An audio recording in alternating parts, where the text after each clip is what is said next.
Hi folks, doing Hero of None here with your Mundus Minute on July 12th, 2019. News, Golden Merchant stuff, and Luxury Merchant stuff all in a few minutes. So first up in the news, we're going to be talking about Twitch drops. And currently you may find out some of it is broken, some of it might have to be reset.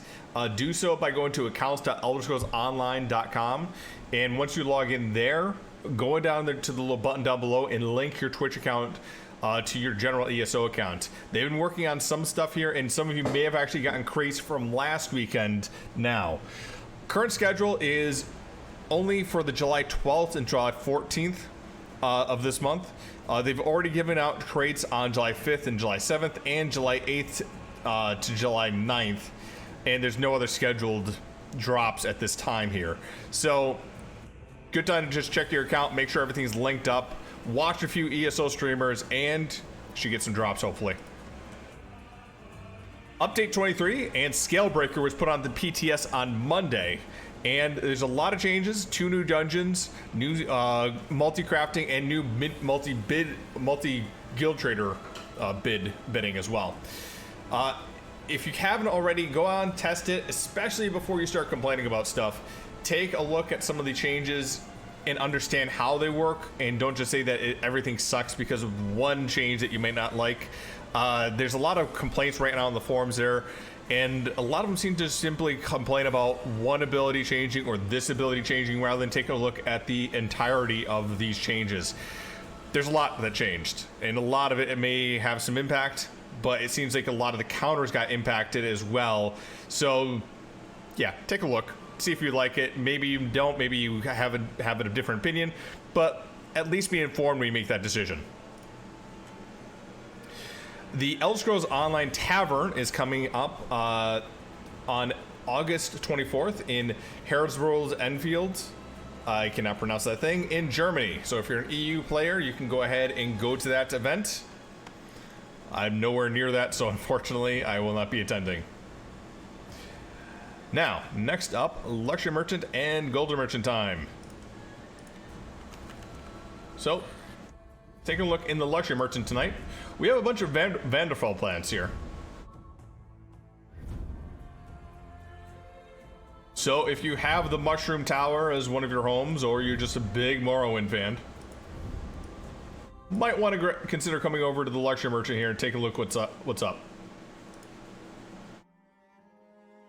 Next up in the Golden Merchant for 150k, Warrior Poet's Necklace, which you can actually get out of Vanderfall. Health, spell resistance, physical resistance, max health, and gain minor toughness at all times, increasing your max health by 10%. Interesting set. Won't say it's going to be a huge meta, but certain classes that don't get minor toughness might like this. And it's kind of interesting because this is one of the few 5-piece bonuses that both give you health and something like a minor buff at the same time here. Might not like it because of the spell resistance and physical resistance. Probably more of a PvP set than any thing you want to use in a trial or a dungeon, though. Necklace of Soulshine. Max Magicka, spell critical, spell damage, and adds 450 damage to your cast times and channeled abilities.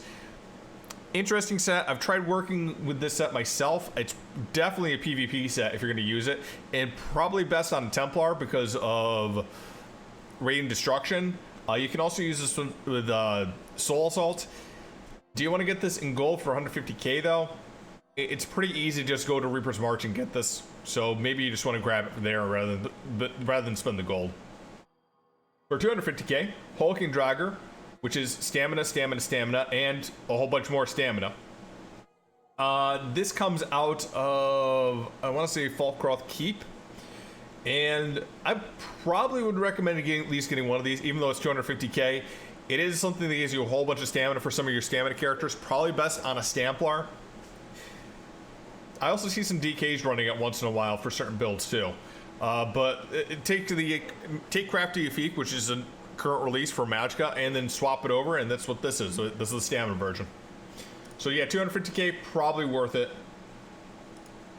And finally, Sword Dancers. Weapon critical, weapon, max stamina, weapon damage, and adds 450 damage to your dual wield abilities. Only dual wield abilities. Wouldn't recommend this myself, at least not for 250k and not for just the necklace. I believe this comes out of Alkir Desert, but that could be the two-hander version of this. Hard to remember, I apologize. There's Sword Singer and Sword Dancer. I get the two confused a whole lot though. But it's pretty easy to get as well. The other one that comes from a dungeon, which I'm trying to remember the name of it right offhand, but I can't. But either way, both of them are pretty easy to get, so yeah, I'd skip over that for 250k. For 100k, you have Selene's Visage, which gives stamina, and when you deal direct damage with melee damage, you have a 15% chance to call summon the Primal Spirit, mauls your closest targets, and does a whole bunch of physical damage. And Tremor Scale. Max stamina, and when you taunt an enemy, you have 50% chance to summon a Dune Ripper. After 1 second, it goes toward your enemy and reduces their movement speed. Out of these, probably Selene's would be the best, especially if you're a PvPer who does not like doing dungeons. You want to consider this because this is a good PvE and PvP set, especially with some of the changes coming up next patch with Veladreth. Definitely would recommend having a set of this. If you have extra AP or extra gold lying around to get it, definitely a good buy. Tremor Scale, on the other hand, not good, unfortunately. It got nerfed a whole lot, and that 50% chance plus a 1 second wait time for it, just not good enough, unfortunately. Anyways, that's your of none. That's the Mundus Minute. I hope to see you around Tamriel.